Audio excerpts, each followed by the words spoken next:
Over these last 3 weeks, I've been discussing the types or the categories of different characters within Marvel Rivals. In fact, you can see a summary of that information right here on the screen. Today, I want to take this information and teach you how to get the best out of it and how to use this information to help you win more games, or at the very least have more fun. The response to the last few videos has been amazing, so thank you guys so much. This is so much fun to do. I really enjoy this kind of stuff, and if you do too, and you want us to go into more details about more compositions in the future, of course, subscribe. All right, today I want to help you identify one of the 4 key types of team comps that you see within the wilds in Marvel Rivals. The idea here is that we're not trying to create these categories, rather we're observing them. We're just listing out what is already apparent to us. I want to help you learn how to either play to their strengths or counter them by playing against their weaknesses, and of course, how to play them generically. With each of these team comps, you're going to see how these categories of tank, DPS, and support lean in and create a type of atmosphere or ecosystem for these compositions to thrive in. I don't want to go into the specifics and the nitty-gritty of every single team comp. Instead, I'm going to save that for future videos, and I want to focus in on one because, well, let's be honest, that video it'd be potentially hours long. I don't think anybody wants to see that. All right, cool. The very first composition I want to talk about is Brawl. Brawl comp is potentially the easiest comp to build overall, as understanding what it is it's going for is very simple. You have a Brawl tank, Brawl type DPS, and Lifeline style support. One of its key strengths is how consistent and well-rounded this type of composition tends to be. Shields are very strong, and melee-based characters tend to have decent damage overall. They also tend to have extremely high survivability and obvious priorities for their supports. If you're a support player playing into a Brawl comp, you know exactly who to heal. It's the tank that's going to be right up front. But with this also comes a handful of weaknesses. Number 1, if your supports go down, being that you're so reliant on staying in the fight for an extreme period of time, it can be really easy to completely crumble off of even just one of your supports falling. It also, of course, being that it is focused on close quarter combat, means that it doesn't have the greatest of range. It means that it actually will struggle against comps that have longer range, but of course we'll talk about that in a second.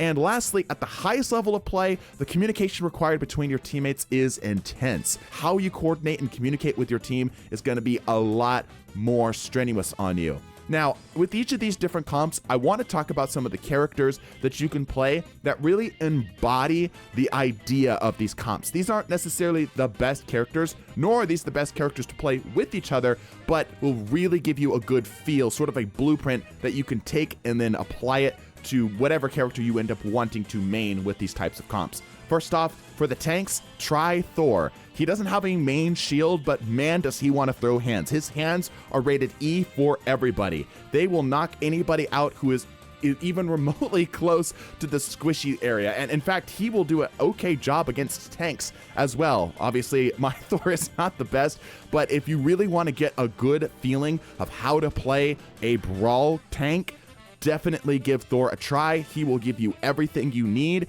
and will punish you if you do anything that's outside of that Brawl style of tanking. Next, for DPS, try Magic. Magic is highly intensively focused on positioning and coordinating with her team. She can deal a lot of damage, but she's not the most difficult to play overall. She can go and gank backlines if she needs to. You're gonna have to stay relatively close to your team to get the most out of Magic, which will train you really, really well on how to play a good Brawl DPS type character. And for your supports, of course, the one and only Luna Snow. Luna Snow is the lifeline of lifeline characters. She can keep basically an entire army alive just by doing what she needs to do. And if you can get really good at min-maxing with Luna, you will absolutely be able to push a Brawl comp way beyond what they normally are capable of doing. The Brawl composition is extremely good against dive comps. Dive comps are composed of a dive tank, a flanker style DPS, and a playmaker style support. The dive composition is incredibly good at offense. It's good at taking down low mobility squishies, and it also has a low reliance on heals. You don't need to be healing a lot of your allies as your support player because most of your allies are off and doing what they need to do. In fact, it might be noticeable if you're playing, let's say, a lifeline style of support and you're noticing that your team is off on their own a lot. It's probably best at that point that you switch up and go to a playmaker style because you're not going to be able to heal them. They're just too far away and they're too fast. They could go get health packs anyway. The weakness of this comp is that it's easy to overcommit to fights. It's really easy for either your tank, your DPS, and sometimes even your support to try to take on a fight, maybe not realize that they're in a bad position, and then create a 5v6, which is its other major weakness. In fact, it's easy to create a 5v6 even when everyone's still alive, just simply because your Spider-Man's off in Timbuktu trying to find a health pack, meanwhile everyone is in the middle of fighting over a point. It does also require excellent understanding of positioning and game sense. It doesn't maybe have as much of a requirement on the individual skill of the mechanical of the player and so on and so forth, but what it does put pressure on is your ability to know when to engage and be able to position yourself to best take advantage of it.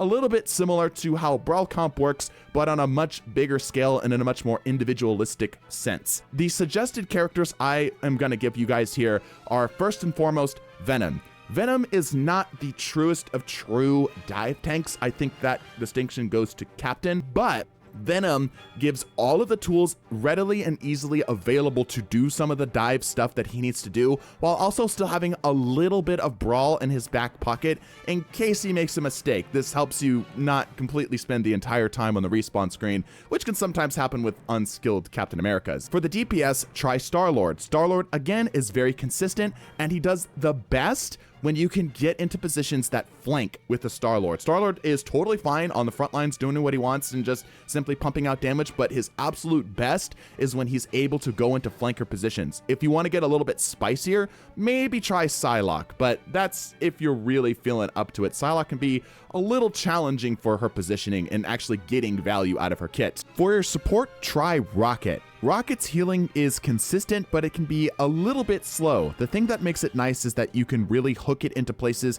where your dive or your flanks might end up, and you also have the mobility to get around and avoid getting targeted yourself, as you will likely be a little bit more left in the open as a support, being that, you know, most of your tanks are not going to be directly in front of you for most of the time. Either way, Rocket is an excellent pick. He's also very good in the meta right now, a very strong pick, and will teach you a lot of the fundamentals of how to be a good playmaker style of support. The dive composition is extremely good against Poke.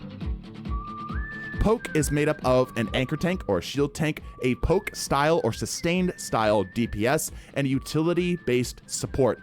Its strengths is that it's easy to coordinate positioning, as everyone kind of needs to just go off and do their own thing and just simply keep the enemy at range. It's excellent at defending a position, and it has a low reliance on teammates. You don't need your teammates in order to be successful with this comp. In fact, most of your team composition is going to be doing the same thing with you anyway.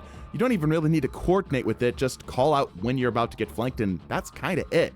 For weaknesses, it really struggles on offense, being that most of these characters are hopefully trying to keep things at a distance. When they're trying to push into a space, it can be a little challenging to actually get yourself established, especially if you have a man down. It can be really easy to just drop off all damage when you have even one person down. It's also very easy to separate, being that everyone is kind of playing at range or maybe behind a tank. If one is split off from the rest, it can be really easy for that one to just go down. It's also mechanically a little bit more intensive. You actually have to hit shots that are at range, which can be a bit more challenging than some of the other stuff, some of the other compositions, and some of the other characters that there are here. For some suggested characters to practice with, for your tanks, play Magneto. Strange is also a fantastic option, but Magneto is like through and through an anchor tank. If you can get really good at understanding how to take up space as Magneto, you're going to be very successful. For your DPS, try playing Hawkeye. He has plenty of tools to get from point A to point B, a little bit of stuff that can help keep enemies off of you if they end up diving you, but you're still going to need to get lots of practice on finding heads and hitting them. And for your supports, try Mantis. She doesn't have the greatest of healing overall, and she can help contribute to the overall damage of the team, which Poke really needs. It really needs its supports contributing to damage, of which Mantis can be excellent at. Poke does a really good job of countering Brawl. And now we've come full circle. So Brawl countering Dive, Dive countering Poke, and Poke countering Brawl. So now that you understand what it is that you're seeing, you can hopefully tell your team to slightly change up their comp to adjust for what it is they're encountering. But I did mention that there were 4 compositions, and we've only covered 3. That's because this 4th composition is the composition that I see the most often, but it doesn't truly fit into any one of these 3 categories. In fact, what I would like to do with this 4th comp, as well as future videos, is talk about some of the compositions that are unique to Marvel Rivals. Rivals kind of lets you go buck wild with it. If you want to do 6 DPS, you can do that. It's not smart, but you absolutely can do that. So this composition is something that is more common in Rivals than I see in other places, and this is what I'm calling the control comp. It's created out of the most consistent and highest overall point-for-point type of heroes in the game. For your tanks, you have anchor tanks. For your DPS, these are sustained DPS characters. And for your supports, these end up being either playmakers or standard lifelines. This type of composition is very easy to build, as most team comps naturally have elements to this. In fact, we have talked about in the past how you, for each of these categories, for each tank, DPS, and support, you need an anchor, some bit of sustainer, and some bit of lifeline. This comp is basically saying, let's just rely on a fundamental. So it's easy to build, it's versatile, it's consistent, and more than anything else, it's common. This is the most common style of team composition that you will see, because it will just happen so naturally as people are comfortable with these characters that have a lot of value wrapped into small packages. Its weaknesses, however, is that it struggles countering dedicated team comps. It is a sort of poke type composition. It doesn't do a good job of interacting with teams that are really doing a good job of focusing in on one specific, like a brawl comp, which this composition might on paper seem to counter. I want to talk about each of the key characters that you can play. In other words, I want to re-summarize some of the other videos that we've talked about and bring this all here so it's easy to find. For your tanks, Strange, Magneto, and Groot tend to have the highest anchor tank category of DNA for their designs. For your DPSs, Punisher, Moon Knight, Namor, Iron Man, Scarlet Witch, and Star-Lord all are sustainer type DPSs that can do a really good job of pumping out a lot of damage over a long period of time. And for your supports, I ended up focusing in on the playmakers, as their consistent healing right now is kind of topping the charts.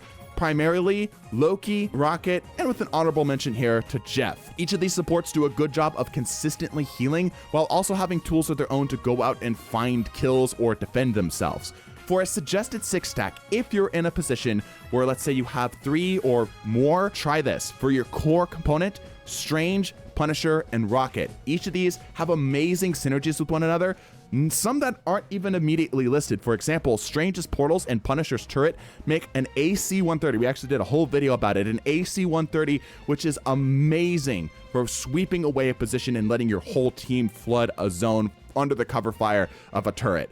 Rocket, of course, works well with the Punisher, and Rocket doesn't do a horrible job of keeping up with Strange. Strange has a little bit of mobility. Rocket can obviously lob those healing balls around corners and up into the air and such, and because Strange has a barrier, he can keep himself alive for long enough to Rocket to get him back up to full before he goes back into dealing damage again. For the other 3 characters, Magneto, Scarlet Witch, and Loki. Magneto and Scarlet Witch obviously have value with one another. Loki can copy any of the characters that are on this team and get crazy good value under the right circumstances, of course, or he could copy the enemy team's lifeline if necessary and, you know, pop down a Luna Snow ult if need be. Scarlet Witch is very consistent and can help Brawl a little bit on the main point, and she can kind of help make up some of the weaknesses within CQC. So that is it. Those are the 4 major type of team comps that we see in Marvel Rivals. Of course, there's many more, and in fact, a lot of players are experimenting with some other more, let's call them special team compositions. And if you would like to help us find those compositions, join us on Twitch, and of course, subscribe or leave your ideas in the comments down below. We've got a couple that we're working on, and I can't wait to bring them to you guys, but I really want to make sure I understand them fully before saying anything. All right.